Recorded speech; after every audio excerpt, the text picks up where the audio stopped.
Hello, my loves. Day 2 of the gratitude challenge. I'm smiling because I feel so much more grounded today than I did yesterday.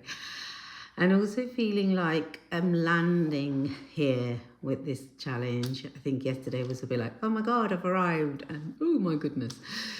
Anyway, here I am. And I've written a few things just because I want to kind of like give a bit more of an insight about this gratitude practice challenge.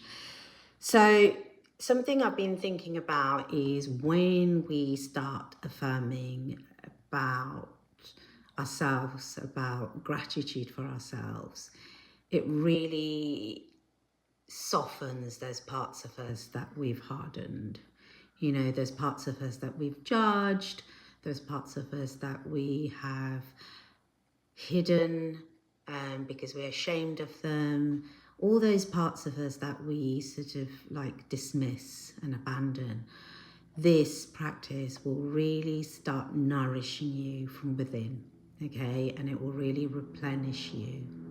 So from a place of replenishment and nourishment, which is so beautiful for the heart space, it's so gorgeous for your whole body to be in gratitude for you, okay?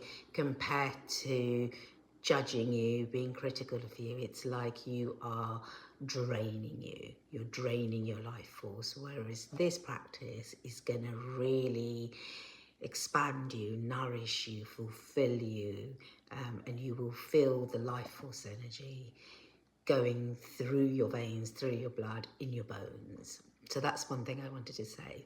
Secondly, I wanted to really say when you're doing this gratitude practice challenge and you're journaling, really drop into your heart space, not from the head, like, oh, I'm grateful for this about me, like what you're thinking about it, but, you know, take a moment to maybe light a candle or do it after a nice bath, or just create some space for you where you can drop into your heart space. And even if that means that you just put your hand on your heart and you think, and you say, not thank you, really drop into that heart space and go within and, you know, and go, what is it that I'm truly grateful for about myself today? Okay, that will also help to really harness this energy of gratitude for you. And then the other thing that I came across, which I thought was really nice from somebody else, is maybe you want to dedicate this practice to somebody or dedicate it to humanity, you know. So you could do that, or you can just dedicate it to yourself, you know, whatever feels comfortable for you, or you don't have to. So this is really a really open space for you to create whatever, however you want to create this.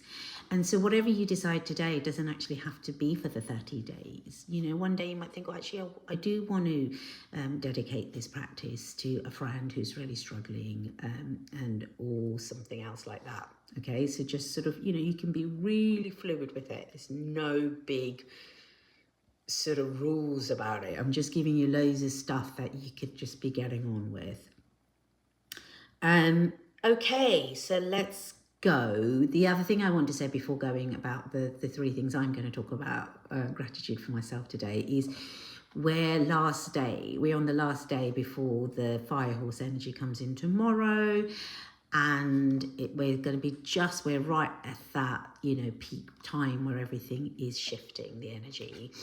And so I've heard from lots of astrologers that this next 2 weeks are going to be this amazing time, you know, real magical, really miraculous time. So our words have energy, our words have power. So when you are doing this gratitude practice, really step into the energy of what you're saying. You know, let that really drop into every cell in your body and really let it vibrate that frequency of how amazing you are. And not from an ego point of view, but how incredible you are as a human, okay? To live this human experience right now and really start acknowledging it and affirming it from that place. And let's see what happens. So three things I'm really grateful for about myself is my intuition, my awareness. It's not something that it came to me naturally. I think when I was young, I was really intuitive and really aware, but then I shut it down. And then after finding Reiki, I started to really tap into that part of me and my awareness. And I've often thought, God, my intuition's like a curse, my awareness is the curse, but actually it's a gift. And it's a gift that I use at work all the time now in helping other people. My intuition has led me to so many situations, people. It's told me so much about so many things. So I'm super, super grateful for my intuition. Like this challenge, like my intuition just said, just do that.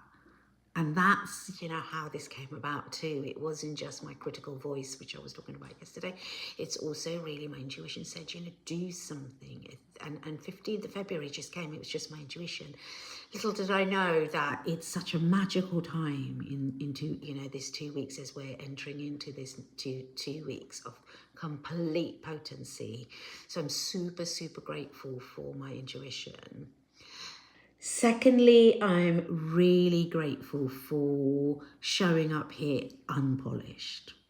So normally I would, like literally prepare a video. It would take me ages to do it. And am I saying the right thing? Or am I doing the right thing? Or, all this stuff would go through me. But really, like, I just thought, God, actually, I'm just showing up really unpolished. I'm not showing up with a script. Yes, I've written some notes, but I'm not scripting about it.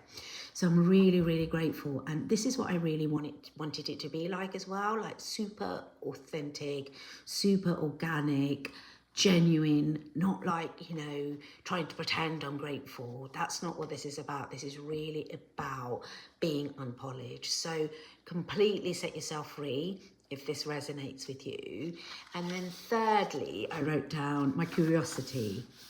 I love my curiosity. I know there's like the famous saying, curiosity killed the cat, but actually, did it really kill the cat? I'm not sure. When we're curious, we are still in awe, in wonder of the world. There's still that hope, that possibility, that magic, and that sort of childlike, wow, I can still discover things about the world and about me and about life and about people. And honestly, like in my 50s, I'm still curious about things. And my curiosity has led me to so many things again, a bit like my intuition. Like, so for example, 30 years ago when somebody told me about Reiki and there was no internet then and there was hardly any books and, my intuition like brought somebody in and told me about Reiki, and I could have just like thought, oh, I don't need to do that. I come from a very Catholic background, a very controlled upbringing, and my curiosity thought, right, yeah, let me try that.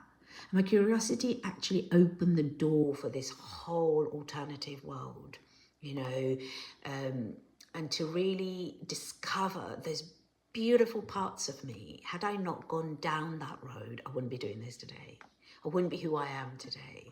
So I'm super grateful for my curiosity, my intuition, and my unpolished self. So take that moment today, get your journal out, and really write down 3 things you're curious about, or maybe they could be the same as mine. What's come up for you when you're watching this. I would really love you to comment on my YouTube channel if that feels comfortable, or like it, and please subscribe. I keep forgetting to say that. Tell your friends about it. They can still join and be a part of this. I know we've got some new people joining, so it's fabulous. I want this to grow. I want this to be this contagious thing that we are rippling out into the world. Okay, I shall see you tomorrow. Have a wonderful rest of the day, and I shall see you soon. Bye.